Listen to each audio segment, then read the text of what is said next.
দেশে যাবে অন্যায়, কে বলেছে রাজাকার? শেখ হাসিনা সরকার স্বৈরাচার, স্বৈরাচার শেখ হাসিনা সরকার।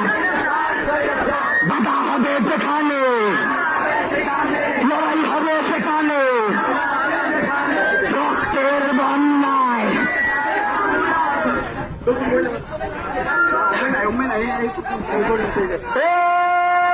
পেয়েছিলাম অধিকার, হয়ে গেলাম রাজাকার। আমার ভাইয়ের রক্ত দেবো না, দেবো না। পেয়েছিলাম অধিকার,